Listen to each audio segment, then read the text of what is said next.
क्या आप जानते हैं कि इमोशनल एब्यूज़ भी कोई चीज़ होती है और हो सकता है आप जिस भी रिश्ते में हैं, चाहे दोस्त के साथ, चाहे आप अपने किसी कलीग के साथ, किसी फैमिली मेम्बर के साथ, अपने लाइफ पार्टनर के साथ, शायद आप इमोशनली एब्यूज़ भी हो रहे हों कहीं ना कहीं। आप क्या आपको इसका अंदाज़ा है?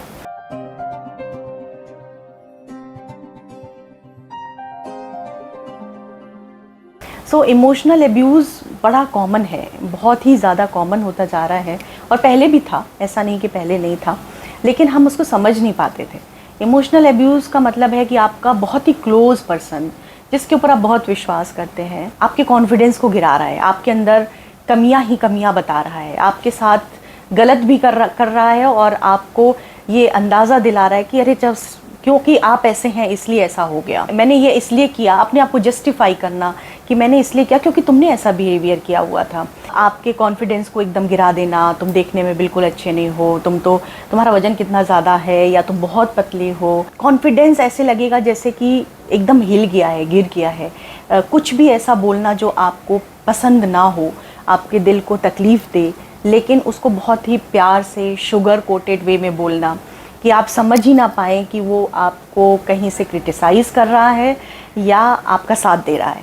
तो ये बड़े ही टॉक्सिक तरह का एक रिश्ता होता है और इमोशनल एब्यूज़ पेरेंट्स भी बहुत करते हैं अपने बच्चों को। काफ़ी ऐसे पेरेंट्स होते हैं जो इमोशनली एब्यूज़ करते हैं, बच्चों का कॉन्फिडेंस उसमें चला जाता है कि ज़रा सा भी बच्चों ने कोई गलती करी तो उसको इतना ज़्यादा इशू बना देना, बजाय कि उसको समझाने के, बजाय कि उसको एक्सेप्ट करने के, इतना बड़ा इशू बना देना कि बच्चे का कॉन्फिडेंस एकदम गिर जाए, उसको लगे ही नहीं कि मैं घर में कुछ भी कर सकता हूँ या मैं कोई भी सही डिसीज़न ले सकता हूँ।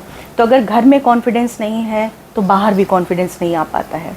सो घर ही एक ऐसी जगह होती है, आपके जो क्लोज़ लोग होते हैं वही लोग ऐसे हैं जो आपके अंदर कॉन्फिडेंस भर सकते हैं। सो इमोशनल एब्यूज़ बहुत सारे लोग हो रहे होते हैं अपनी फैमिली में, लेकिन वो समझ नहीं पाते हैं। उन्हें लगता है कि मेरे घर का माहौल बड़ा ख़राब है, या मेरे घर में वो इंसान अच्छा नहीं है, या मेरे दोस्तों में, फ्रेंड सर्किल में ये वाला फ्रेंड अच्छा नहीं है। ऐसे तो बड़ा सपोर्ट करता है लेकिन कभी कभी बड़ा ख़राब भी बोल देता है, लेकिन वो शायद आपको इमोशनली एब्यूज़ कर रहा है क्योंकि उसकी बातें आपके दिमाग में घूम रही हैं, उसकी बातें आपके कॉन्फिडेंस को कहीं ना कहीं किल कर रही हैं, ख़त्म कर रही हैं, मार रही हैं।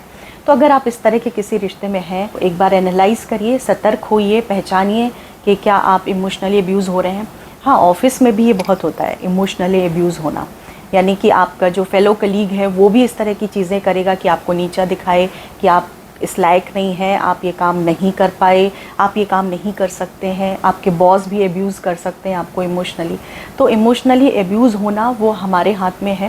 पहले तो ये कि हमें समझना पड़ेगा कि हम इमोशनली अब्यूज़ हो रहे हैं। कोई ऐसी बात, कोई ऐसी चीज़ जो आपके कॉन्फिडेंस को लगातार तोड़ती चली जा रही है, आपको कहीं ना कहीं अंदर ख़त्म कर रही है, तो इसका मतलब आप कहीं इमोशनली अब्यूज़ हो रहे हैं। कोई आपको, सामने वाला आपको परेशान कर रहा है, तंग कर रहा है।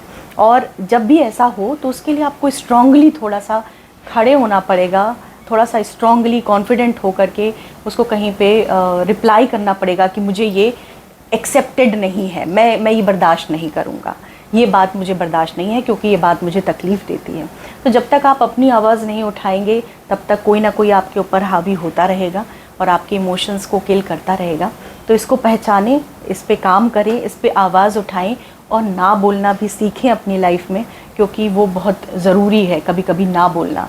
क्योंकि सामने वाले को लगता है कि अरे आपको मैं कितना भी निगेटिव बोलता ही चला जाऊंगा और आप उसको सुन लेंगे, आप उसी ढंग से काम करने लगेंगे, लेकिन ऐसा नहीं है। आपकी अपनी खुद की इंडिविजुअलिटी है और आप उसको पहचानें, ना बोलना सीखें, इमोशनल अब्यूज़ को पहचानें और उसके लिए फॉर्मली स्ट्रॉन्ग होकर के रिप्लाई करें।